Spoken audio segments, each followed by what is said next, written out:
I think of Wai'anae in the late 70s, early 80s. They didn't have, first light in Nanakuli was like the first light. Yeah. Um, People drove slow. Neighbors knew each other. Nobody locked their doors. Yeah, my house got robbed when I was 12.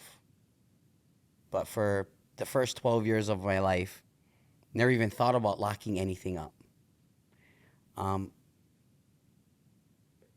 Wai'anae, I think for me, is like a place that almost seems perfect. It's got the killerest beaches, the nicest aunties and uncles, but it's like a glitch in the matrix. Yeah. Growing up, I grew up angry. Whatever it was in my community made me feel like less than.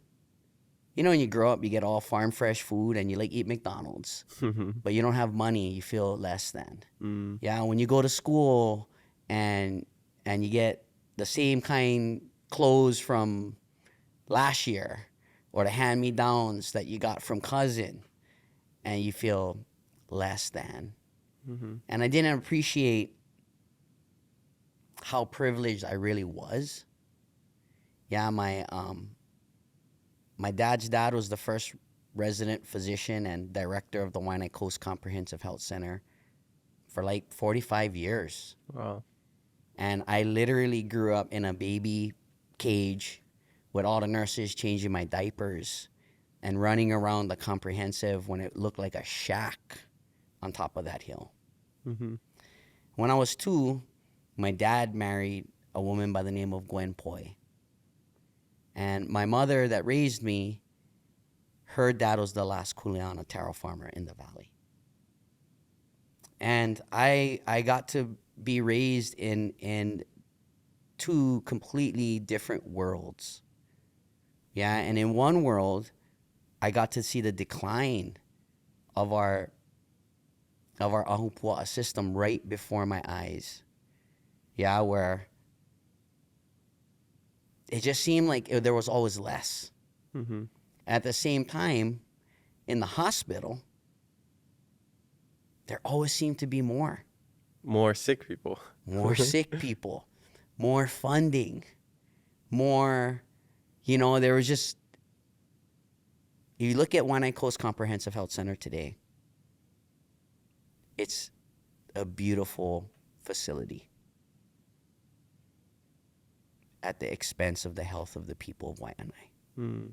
That's such a crazy paradox. And to grow up in that, I think the full range of emotions, literally, I'm one of those kids. My birth mother abandoned me at 1. I've been raised by the community.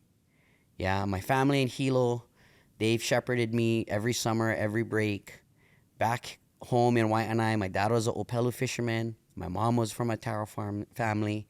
My grandpa was a doctor.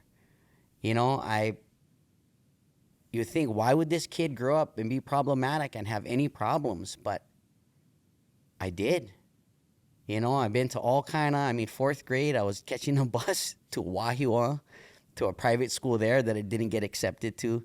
6th grade, I went to Keoka Elementary, got stuck in Mrs. Wong's class. Nice. In the summer of 8th grade, the summer ending 8th grade, I got busted stealing money from my auntie, who today is Senator Miley Shimabukuro. She still gives you money to this day? Well, my personal challenges growing up had to do with how I felt about myself and my relationship to those in my family. It was very unclear. Yeah, my family is the type of family, like, they help everybody else out. And then Thanksgiving, we eat no more turkey. Yeah. Because Grandpa gave all the turkeys to the homeless families down the street. Yeah? And instead of growing up feeling like grateful on being able to contribute to that, I grew up feeling like, wow, we have all of this to give away, and then We still running the same Bora Bora clothes and rubber slippers, like, you know? Mhm. And I get it. You know, this material lifestyle is really attractive. And it's almost like you have to live it and get it to realize it's empty. Mhm. The shoes don't make you faster. Yeah, the designer brands that you have are somebody else's name. Yeah. And that, but that takes time. You know, it's so hard when you're getting inundated with all the different types of marketing. Mhm. Yeah, so I grew up in a household, my stepmother's household. Her grandmother, Tutu Lady, is a Manaleo, born and raised in Lu'ulu'ale. Grew up walking a mile every morning to gather water. Tutu Lady, literally when I was 20, you know, I took Olelo Hawaii in 9th grade. I took 101 and 102 in college, almost failed. And I went and to talk to my Tutu. I did this to talk to my Tutu Lady. That's nice. And the number one thing I did for her, guarantee, was I made her laugh. But I think she was laughing at me, not with me. Yeah. And you know, this morning, my 15-year-old, who's at Kamakau, Mhm.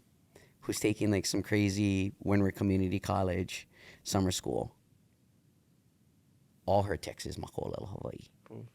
Yeah. She's reading through whatever it is, full notes on the side. As I was thinking about this podcast, I looked to my daughter, tear ran down from my eyes, thinking, oh, her Tutu Lady would be laughing out of delight. Mhm. Yeah, that we've gone in just a short amount of time from, haha, you guys not gonna make it, I don't know how you guys gonna do it, to, you know, investing in our children to the point that they are proficient in this incredible tool. Mhm. Yeah, that you're blessed to have grown up with. Very blessed. Yeah. I used to be jealous. Yeah. You know how I really learned how to olelo was so in 102, Kalo was my kumu. Mm. And I was failing. And she was like, you know, bro, I really like you. You're gonna fail my class. I don't know how you fail 102, but I could show you the method if anybody wants to learn. She gave me a book. She said, read this book, do a report. You're good. Mm. It was a Queen story. And at 18 years old, I read the Queen story. I got why I was so angry. Yeah, it just made sense that the environment with the most amount of Native Hawaiians on the planet, with the least amount of their ancestral resources, would be a community filled with tension. Mm-hmm. Yeah, and I went to this convention a week ago of 300 indigenous leaders. And the keynote speaker from Greenland spoke about, are we too strong to heal?